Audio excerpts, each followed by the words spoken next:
She leaned back, almost smug, and said, "Come on, trust me. Everybody cheats. It's just how people are wired." I shook my head. Not everybody. And funny enough, when her boss's wife ended up with the same screenshots I had, human nature didn't save her from losing it all. I'm a 29-year-old guy, and about 3 weeks ago I found out my girlfriend, Vanessa, she's 31, was cheating. I didn't hire a PI, and I didn't catch her in some soap opera scene. Nope, she basically confessed herself. Well, kind of. We'd been together 2.5 years, living together for the last 8 months. I thought things were solid. She worked at this consulting firm, always griping about how demanding her boss, Ethan, was and how often she had to stay late. I work in IT, mostly from home, so I'd usually have dinner waiting for her when she dragged in at 10 or 11 at night. Her confession came out during one of those random late-night talks we had over drinks on a Friday. We were chatting about some celebrity who got caught cheating when Vanessa suddenly got defensive. She swirled her wine and said, "People act so shocked, like they're saints. Trust me, everybody cheats. It's just human nature." "That's a pretty cynical way to look at it," I told her. She laughed. "It's not cynical, it's realistic. Monica Isabella isn't natural. We just fake it because society tells us to. Everyone I know has either cheated or been cheated on. They just don't admit it." "I haven't cheated," I said. She gave me this look, half pity, half condescending. "Yet, you haven't cheated yet. Give it time. When the spark between us fades and the right chance comes along, you will. Everybody does." "That's a pretty convenient philosophy for someone who's cheating," I said, kind of joking. She didn't laugh. She just took another sip. "I'm not saying I am. I'm just saying if I was, it wouldn't be the big moral disaster people act like it is. It'd just be human." Something about the way she said it hit me wrong. Too smooth. Too rehearsed. My gut sank. "Vanessa, are you cheating on me?" She set her glass down and stared right into me. "Define cheating. Are you sleeping with someone else?" There was this long silence. Then she said, "It's not that simple." My hands stayed steady. "Then make it simple." She sighed, like I was some kid pestering her with dumb questions. "Fine. Yes, I'm involved with someone. But it's not what you think. It's not about you or us. It's just biology, chemistry. It doesn't mean anything." Who, Vanessa?" Another sigh. "Ethan. Her boss. Her married boss with 3 kids. The same guy she'd been complaining about for years. The 52-year-old whose wife had just beaten cancer last year. That Ethan." "How long?" I asked. 8 months. 8 months. Pretty much the entire time we'd been living together. Every late night. Every emergency weekend. Every dinner I made while she pretended to be stuck at the office. And the wildest part? She didn't even apologize. Instead, she sat there delivering a full-on lecture, like she was on stage at a TED Talk, about how attraction isn't a choice, how Monica Isabella is unnatural, how Europeans are more honest about affairs, and how Ethan's wife probably knew and accepted it because that's what mature adults do. "You should be thanking me," she actually said. "I'm being honest. Most people would just lie forever." I stood up. "I need you to leave." She rolled her eyes. "Oh, come on. Don't be dramatic. Let's talk this through like adults." "There's nothing to talk about. Pack your stuff and leave." "This is exactly why people don't tell the truth," she huffed. "You're proving my point. If everyone just admitted Monica Isabella was a social construct." "Vanessa, get out." She left that night. But not before giving me one last lecture about how someday I'd understand, how I'd realize she was right, how eventually I'd cheat too. Spoiler, she was wrong. Update 1. Vanessa went to stay with her sister. She wouldn't stop texting me, sending articles about polyamory and ethical non-Monica Isabella, like she was doing me some favor by educating me. After the 5th "you're being immature about this" text, I blocked her. But I couldn't shake the thought of Ethan's wife. This poor woman had beaten cancer, raised 3 kids, and probably thought her marriage had survived its hardest test, while her husband was out screwing around with his subordinate. And here's where things really turned. Vanessa had taken her iPad, but she forgot one little detail. Her iCloud was still synced to the desktop computer we shared. Her messages kept coming in. Legal gray area? Sure. Did I care? Not even a little. What I found was nauseating and eye-opening. "Ethan, had to tell Samantha I'm at a conference this weekend. You still free?" "Vanessa, always free for you." Same hotel? Ethan, thinking somewhere nicer. You deserve better. Vanessa. Ah, what did I do to deserve you? Ethan. Everything perfect last night. Samantha never does that anymore. I started taking screenshots.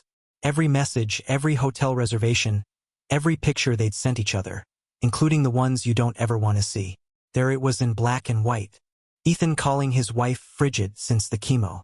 Vanessa saying I was sweet but boring. The two of them laughing about me cooking dinner while they were sneaking around. But the real jackpot was their talk about the future. Ethan. After the kids graduate, I'm leaving Samantha. 2 more years. Vanessa. You promise? You promise? Ethan. Just need to protect my assets first. Transfer some things around. She won't get half of nothing. Vanessa. Smart. She'll probably cry cancer survivor and try to take everything. Ethan. Let her try. Already moved most liquid assets offshore. Shell companies my brother set up. Vanessa. God, you're brilliant. This is why I love you. Love you too, baby. Oh, by the way, I need you to get the Kensington presentation ready by Monday. Of course, Vanessa replied. Anything for you. So not only was this guy screwing Vanessa and plotting to rob his cancer survivor wife blind, but he was also making Vanessa do his actual job for him. And the worst part? She was all in. I sat on the screenshots for about 3 days trying to figure out my next move. That's when Vanessa messaged me from a new number. Just so you know, she wrote, Ethan's taking me to his lake house this weekend, the one his wife doesn't know about. See? Everyone has secrets. Everyone cheats. You'll get it one day. And that was it. That was the moment I knew Samantha deserved the truth. Update 2. Tracking down Samantha wasn't hard. Ethan's company website had one of those Meet Our Team pages, complete with family photos. And there she was, Samantha, smiling at some charity event with Ethan and their 3 kids. The youngest couldn't have been older than 12. I set up a throwaway email and sent her everything. Screenshots, timestamps, hotel receipts, the whole ugly pile. The subject line was short and brutal. Your husband and Olivia Harper. My message was simple. Samantha, you don't know me, but your husband has been having an affair with my ex-girlfriend, Olivia Harper. This has been going on for at least 8 months. I thought you should know. I've attached evidence, including messages where Ethan talks about hiding assets from you. I'm sorry you're hearing this from me, but as a fellow betrayed partner, I couldn't stay silent. I hit send on Thursday morning. By Thursday afternoon, my phone was lighting up like a Christmas tree.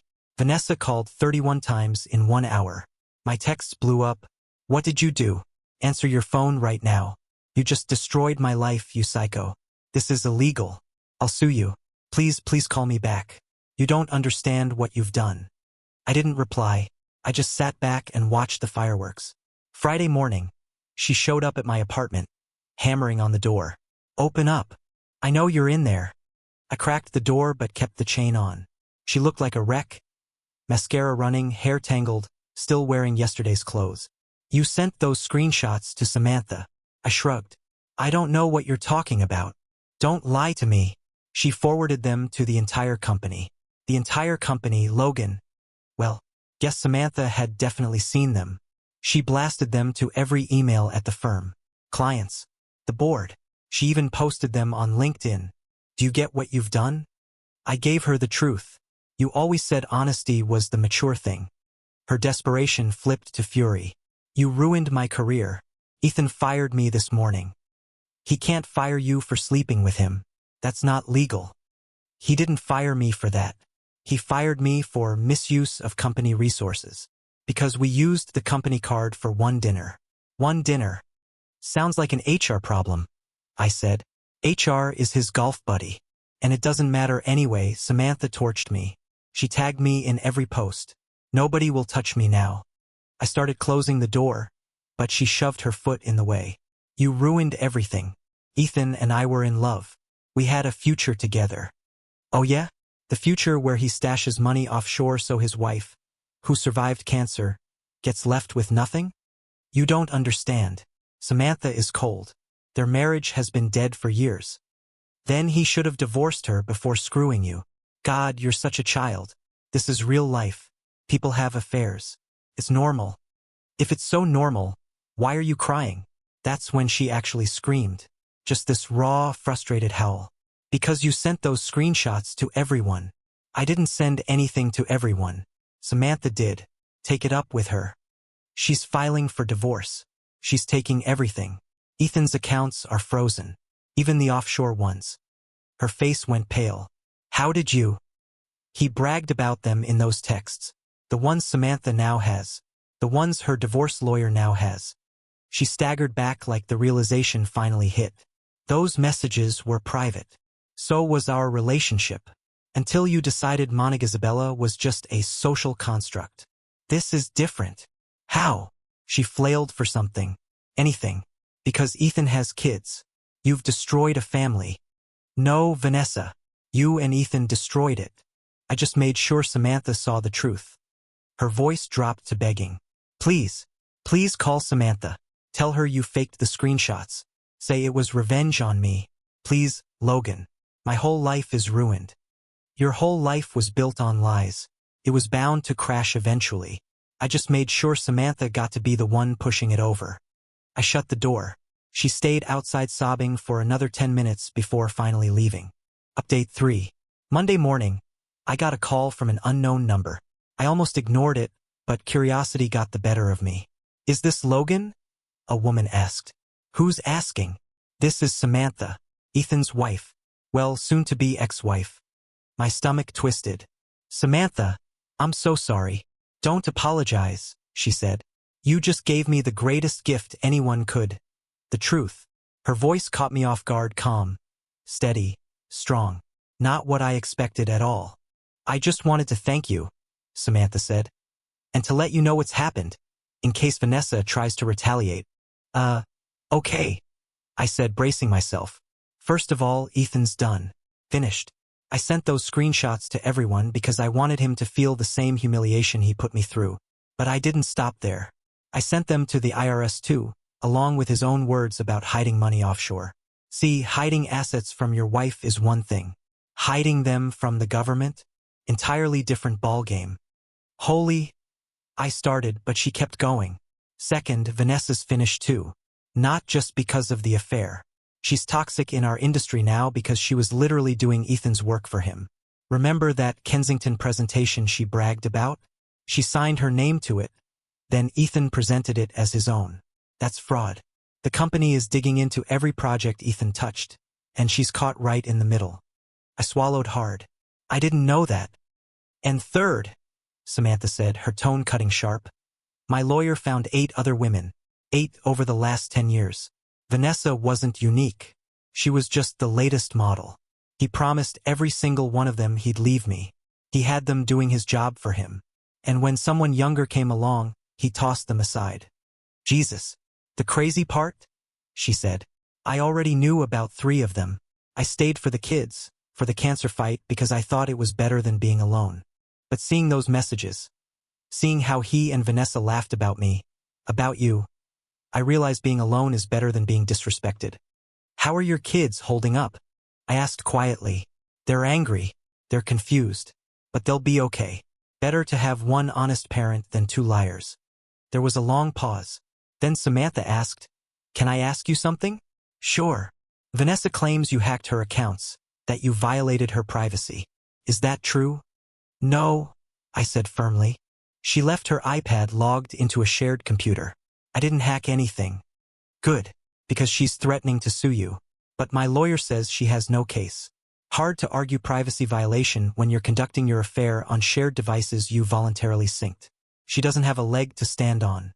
That's honestly a relief. Logan, she said, softening a little. Can I give you a piece of advice? Of course. Don't let her back in. She'll try. Once she realizes Ethan can't protect her, she'll show up with tears, apologies, promises. Don't believe her. I won't, I said. Good. And Logan, she paused. You were right.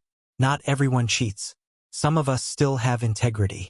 People like Vanessa and Ethan just convince themselves everyone else is as rotten as they are. Makes it easier for them to excuse what they're doing. When we hung up, I felt lighter than I had in weeks. Final update. 2 months later, here's where everyone ended up. Ethan? He's in handcuffs. got arrested last week for tax evasion. Turns out you can't hide almost $2 million in offshore shell companies without the IRS noticing, especially when your own texts get handed to them. Samantha's divorce lawyer teamed up with forensic accountants, and they traced everything. He's staring down real prison time. Samantha? She landed on her feet. Got the house, the legitimate assets, full custody of the kids. On top of that, she landed a book deal. I'm not kidding. The working title is How My Husband's Mistress's Boyfriend Saved My Life. Apparently publishers eat that up. Good for her. Vanessa. She tried to sue me for emotional distress and invasion of privacy. Her lawyer dropped the case the second he saw the evidence. Hard to claim privacy when you're openly using a shared device to plan fraud with your married boss. She ended up moving back to her hometown last month. Word is, she's working at her dad's hardware store. Deleted every trace of herself online after someone made a Olivia Harper homewrecker page. Wasn't me, but I won't pretend I shed a tear about it. Before she disappeared, she sent me one last email. Logan, I know you hate me, but you were wrong. Maybe not everyone cheats, fine. But everyone lies, everyone betrays, everyone disappoints. You'll see. Ethan promised me everything. I gave him 2 years, did his work, kept his secrets, believed every word. And what did I get? Nothing. You think you won, but you didn't. We all lost. Samantha lost her marriage. The kids lost their father. Ethan lost his freedom. I lost my career. And you lost the ability to trust. Every late night, every text, every smile from another woman. You'll doubt it forever. That's the cost of truth. Hope it was worth it. She's wrong about me, though. I didn't lose the ability to trust. I gained the ability to spot who doesn't deserve it. I even started dating someone new last week. Her name's Isabella. She's a nurse. First thing she said after I told her the whole story was, "Good for Samantha, and good for you." When I asked her what she thought about that whole Monica Isabella is just a social construct nonsense, she laughed and said, "So is wearing clothes, but I'm not showing up to work naked. I think I'm gonna be okay." Funny thing is, Vanessa was partly right. Everyone does have secrets. But she was dead wrong about what that means. Secrets don't always mean betrayal. Ethan's secret was he was a serial cheater and tax evader. Samantha's secret was she already knew about some of the affairs but stayed. My secret? I'd been planning to propose to Vanessa before it all blew up. And Vanessa's secret wasn't just that she cheated. It was that she truly believed her own lies. She thought Ethan loved her. She thought she was special. She thought everyone else was just as morally flexible as she was. She wasn't. She was just another person who mistook cynicism for wisdom, selfishness for sophistication. Last week, Samantha messaged me, said, "Book comes out next year. You're in it, but I changed your name to Nathan. Hope that's okay." I laughed for the first time in months. As long as I'm not the villain. Are you kidding? You're the hero. Chapter 12. The Screenshot Savior. Not exactly how I planned on being somebody's hero. But life rarely goes how we plan. Vanessa didn't plan on being the cautionary tale in someone else's book either. In the end, we all ended up somewhere we didn't expect. Difference is, I can sleep at night. And Samantha can too. Saw her Facebook post the other day. Her and the kids at Disney World. Caption said, "First vacation where I'm not wondering who he's really texting. Freedom feels amazing." Almost 3,000 likes. Vanessa was right about one thing. Social constructs are powerful. Like the construct of consequences.